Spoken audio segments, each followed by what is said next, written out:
Imagine waking up with that electrical current surging through your veins. You know the feeling. It's not just energy, it's that razor-sharp edge, that primal hunger to absolutely dominate the day before your feet touch the ground. Your mind cuts through problems like a blade. Your body feels like pure power. That's not fantasy from supplement ads. That's biology firing on all cylinders. That's what testosterone actually feels like when your system isn't being sabotaged. But most men today don't even remember that sensation anymore. Instead, you're dragging yourself out of bed like you're moving through thick mud. There's mental fog between your ears that won't lift. By 2 p.m., you're desperately hunting for caffeine or sugar just to stay functional. You look in the mirror and wonder where that guy went, the one who used to feel dangerous. You do what you've been told. You eat breakfast, snack lunch, snack dinner, snack. You've heard it 1,000 times from every fitness guru with their protein shaker. You need to eat every 2-3 hours to keep metabolism roaring, to keep testosterone high. Except here's what nobody's telling you. What if that constant fuel stream is actually drowning the engine? What if by never hitting pause on eating, you're creating a silent biological catastrophe that's actively castrating your hormonal potential? Let me introduce you to the villain living in your bloodstream. Chronic insulin elevation. When you're eating every few hours all day, your insulin never drops. It stays elevated, hovering like a wet blanket over your entire hormonal system. And here's where it gets sinister. Insulin doesn't just store fat, it actively blocks the signaling pathways your brain uses to communicate with your testicles. Your hypothalamus is trying to send the message, produce more testosterone. But insulin is standing in the middle of that conversation like a bouncer at a club. The signal never gets through. Your testicles are waiting for orders that never arrive. This is a battle for your biological sovereignty. You can lift all the weights you want. You can take all the zinc, the ashwagandha, the tonkat ali. But if the signaling is broken at the root, you're just rearranging deck chairs on the Titanic. Maybe you've tried intermittent fasting before. Maybe you made it through the first week and felt like garbage. Your energy tanked, your libido disappeared, so you quit. You thought, I crashed my hormones. This fasting thing is a scam, but here's the twist. You didn't wait long enough to see the magic flip, because what happens to your testosterone after day 30 is completely different from day 3. Most men give up right before the biological reboot kicks in. Let's walk through the fire. You're on day 5 of your fasting window and you feel flatter than a panic-sold portfolio. Your muscles look smaller, your mood is in the gutter, your libido packed its bags and left. You look at yourself and think, I'm starving myself. Of course my testosterone is dropping. Here's the most important thing I can tell you. You are not broken. This is the process. Almost everyone who quits does it right here in the middle of what I call the stress gap. When you suddenly cut your eating window, your body doesn't immediately understand this is intentional. All it knows is food has become scarce. And in your ancient nervous system wiring, food scarcity means danger. So your adrenal glands start pumping cortisol like a fire hose. Now here's where biology gets brutal. Testosterone and cortisol are locked in inverse relationship. They're on opposite ends of a seesaw. When one goes up, the other comes down. Your body is making a choice. Do I invest energy in reproduction and muscle building, or in survival and finding my next meal? Survival wins every time. This is gonadotropin suppression. It's temporary but real. This is the hunter's anxiety. It's not malfunction. It's a feature, not a bug. When your ancestors couldn't find food, their bodies made them irritable, restless, hyperalert. That cortisol spike made them better hunters, sharpened their focus, kept them moving, made them aggressive enough to track down the kill. Here's the analogy that helped me. Imagine renovating your kitchen. Before installing the beauty, you endured demolition.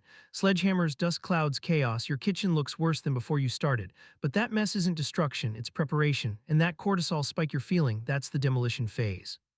Studies in the Journal of Clinical Endocrinology and Metabolism documented this exact phenomenon. Short-term fasting causes temporary testosterone dip as cortisol rises. The key word is temporary. Once your system realizes you're not actually starving, once it understands you're just operating on different rhythm, everything changes. The cortisol clears. That's when the real machinery turns on.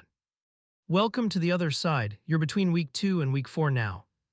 And something has shifted, that fog on your chest, gone. You wake up and your mind is crystal clear, sharp, almost uncomfortably alert. Your energy isn't just back, it's different. Not the jittery spike and crash from coffee and carbs. This is steady, relentless. Here's what confuses most guys. Your testosterone on blood tests might not look that different, maybe slightly up, maybe exactly the same, but you feel like a completely different man. What's going on? This is where the real magic lies. It's not just about how much testosterone floats in your bloodstream. It's about how sensitive your cells are to that testosterone. It's about androgen receptor sensitivity. Your cells have these receptors, tiny docking stations on their surface that testosterone binds to. When testosterone locks into those receptors, that's when you get strength, drive, aggression, clarity. But when insulin is chronically elevated from constant eating, those receptors get numb.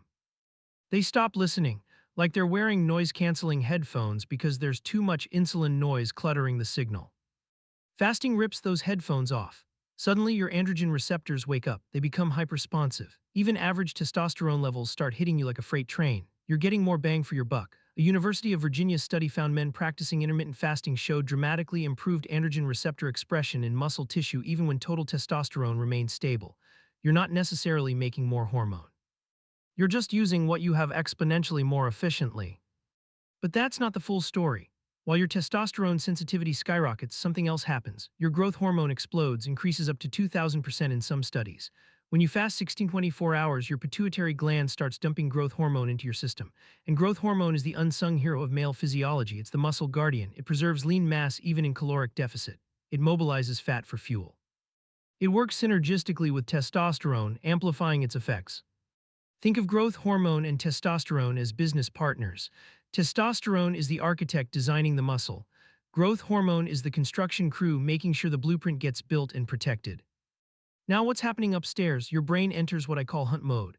When fasting, your brain releases norepinephrine and dopamine. This combination creates that hunter's high. Men report, you're not manic, not anxious, you're dialed in, you feel like a predator. Evolutionarily, this makes perfect sense. When food was scarce, your ancestors couldn't afford to be sluggish and depressed.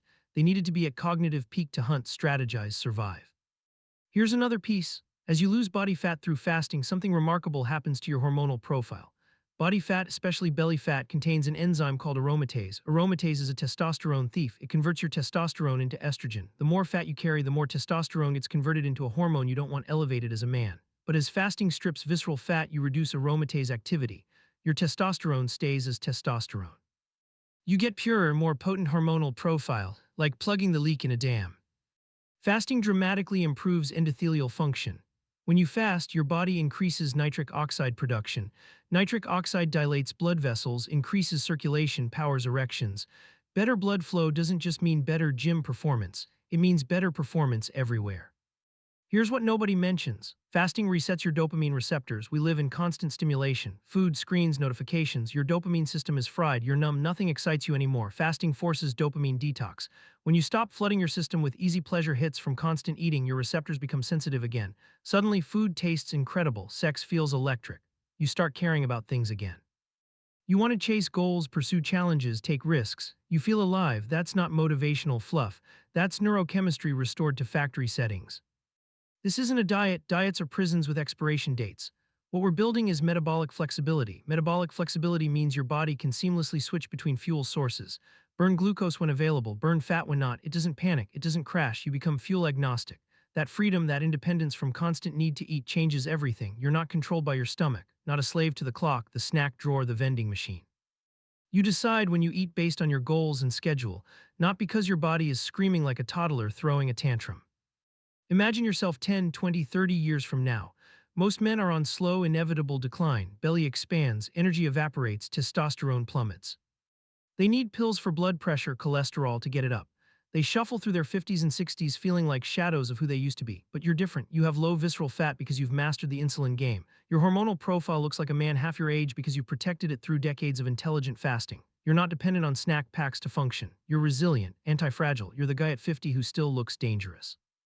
Here's what nobody tells you about hunger. Hunger is not an emergency. It's a signal, it's information, but we've been conditioned to treat it like a five-alarm fire that needs immediate extinguishing. Hunger comes in waves, it peaks and then passes. If you can sit with it for 20 minutes, it fades.